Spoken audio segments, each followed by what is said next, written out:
Muy bien, buenos días estimados alumnos de tercero de secundaria. Hoy vamos a hacer una clase de Historia Universal, que es la clase que nos corresponde hoy día martes 7 de abril, sobre la Ilustración francesa.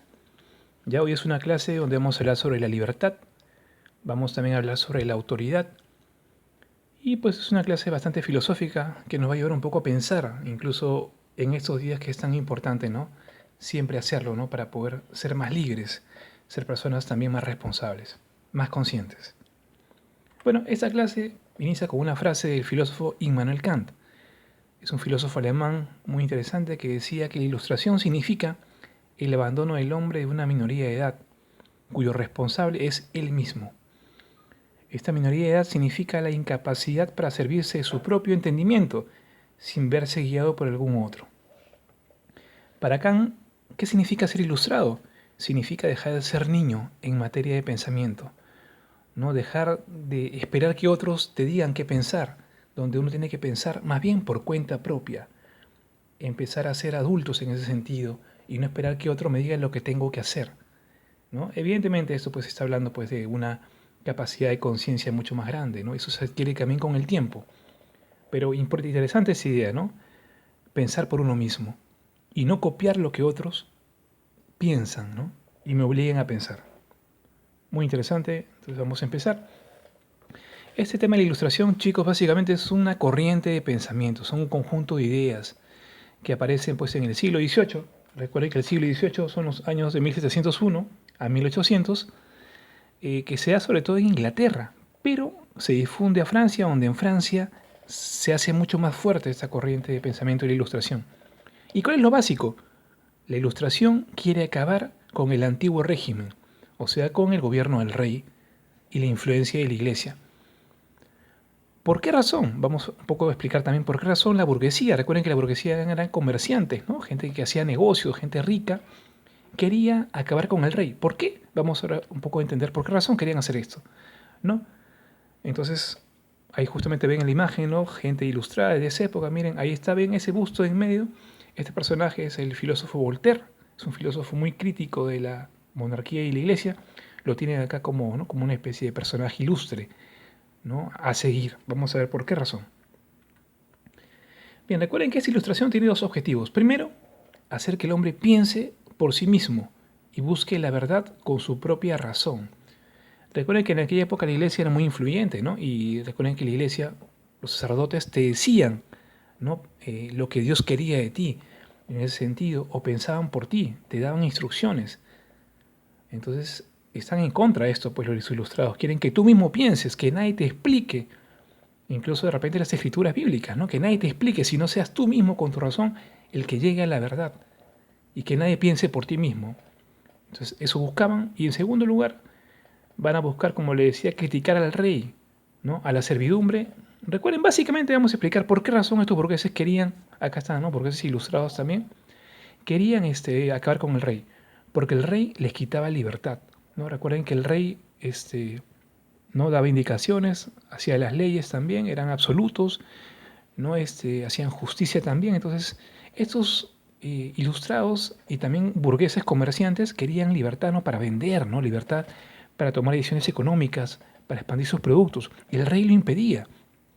Entonces van a buscar criticar al rey para que sin el rey ellos puedan vender y expandir sus negocios en total libertad. ¿Ya? Entonces por eso quieren acabar con el rey. Y la iglesia también estaba recuerden que en esa época la iglesia estaba muy casada con el gobierno, ¿no? Tenía la iglesia muchos privilegios y estaba siempre a favor del rey. Entonces va a hacerse un poco en ese sentido cómplice, ¿no? De las injusticias de los reyes para no perder pues su situación económica. En esa época lamentablemente era así, ¿no? Esa situación, ¿no? Y ese era el objetivo, como les decía, de los ilustrados. Bueno, esa ilustración tiene cuatro fundamentos básicos. Primero, la racionalidad o el racionalismo, ¿no?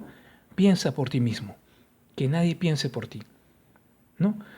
Todos los hombres somos iguales en el pensar. Lo segundo, el liberalismo. El liberalismo viene de libertad, muchachos, ¿no? ¿Libertad para qué? Libertad individual, ¿no? Para moverte donde tú quieras. Libertad económica para vender sin intervención del rey, ¿no? Libertad religiosa. Si eres creyente, pues puedas libremente hacer ejercicio de tu religión sin que nadie te persiga, ¿verdad? Como se acuerdan en la época de la Inquisición. Y libertad de pensamiento, pensar lo que tú quieras, ¿no? Siempre y cuando, claro está, no afectes a los demás. Entonces, en ese sentido se buscaba eso, libertad, sobre todo en el aspecto económico, ¿no? Y político, donde el rey no intervenga, ¿no? Y permita, pues, que todo se desarrolle, pues, nuevamente repito, en libertad. Y aparece el deísmo, que es ¿no? una forma de religiosidad bien interesante. Los deístas decían, bien, ¿no? Es el mundo, si nuestra naturaleza, Dios la ha creado, perfecto. Pero luego decía, uso mi razón y digo, pero a Dios no puedo conocerlo, no puedo verlo. Entonces, hago lo siguiente, ¿no? Dios creó el mundo, pero no puedo conocerlo, no puedo saber de él. Recuerden ustedes que esto, el deísmo con el tiempo va a generar lo que es un poco también el agnosticismo, ¿no? Hay gente hoy día que dice, bueno, el agnóstico dice, de repente Dios existe, no lo sé, pero tampoco me interesa, ¿no? Hay cierta indiferencia hoy día ante el tema religioso y vemos que ya acá en esta época aparece un poquito, ¿no? Y también la moral laica, ¿no? Donde van a decir, yo puedo ser bueno sin necesidad de la religión, ¿no? Van a pensar ellos así, ¿no? O sea, una cosa es la religión, por otro lado, y yo pues quiero ser ético, quiero ser, ¿no? Bueno, porque es razonable, ¿no? Ser bueno, respetar al prójimo, respetar, ¿no? Al ciudadano, ¿verdad? No faltar el respeto de repente a la autoridad. Entonces, la ética va a separarse de la religión y eso figura pues en lo que es la moral laica, ¿verdad? Bien, y luego sigue un poco la enciclopedia, que fue una especie de documento, ¿no? Pues un libro donde va a figurar todas estas ideas interesantes, ¿no? de los ilustrados, ¿no? Esta enciclopedia es un documento, como digo, muy interesante que fue dirigido pues, por Denis Diderot y D'Alembert, ¿no? Grandes pensadores que van a un poco expandir estas ideas de la ilustración y tiene colaboradores como Montesquieu, filósofos, que escribieron también artículos en esta enciclopedia, Voltaire y Rousseau, que son filósofos franceses, ¿no? Muy interesantes. Montesquieu va a decir, ¿no? Vamos a quitarle al rey poder, ¿no? Y vamos a crear un poder judicial separado del rey, ¿no? Vamos a quitarle al rey la facultad de hacer leyes, ¿no? Y así parece pues el poder legislativo y el Congreso separado del rey. Y pues el ejecutivo, ¿no? Digamos, ¿no? Que también incluye al rey, pues imagínense, entonces son como que poderes un poco independientes que hacen que el rey un poco sea más controlado. Hoy día usamos en nuestro gobierno, ¿no? Nuestra democracia actual usa esa separación de poderes, ¿no? Hoy el presidente pues puede ser llevado también a juicio, ¿no? Hoy día pues el presidente discute también incluso leyes con el Congreso. Entonces todas esas ideas van a darse en esta época gracias a Montesquieu, ¿no? Luego también está Voltaire, que era un personaje muy crítico, ¿no? del rey, ¿no? Un poco de los lujos innecesarios que tenía el rey, de su forma de gobernar. También criticar a la iglesia, como les comenté, aliada del rey. Y los fanatismos, ¿no? Que es un exceso, digamos, en todo, ¿no? En las creencias, ¿no? Voltaire también va a hablar sobre la tolerancia, ¿no? La tolerancia religiosa, ¿no? Aprender a convivir, pues, en un ambiente donde si la gente piensa diferente, pues no pasa nada, no es motivo para perseguir ni matar.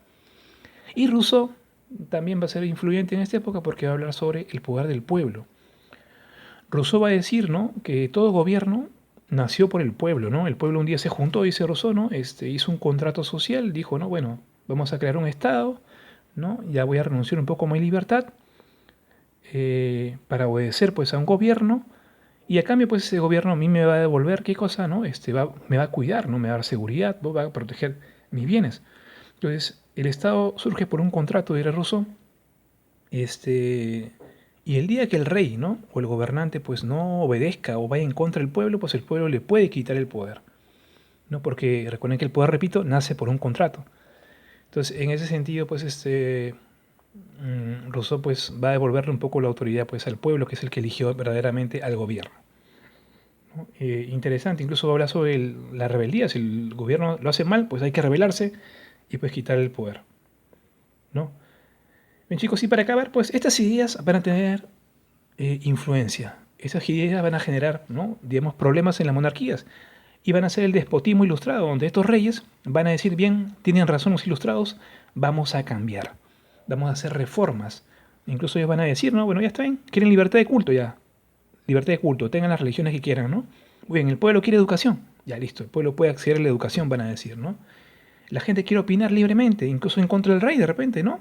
O libertad de prensa, escribir lo que quieran, ¿verdad? Bueno, está bien, libertad de prensa vamos a permitir. Incluso van a reorganizar el ejército.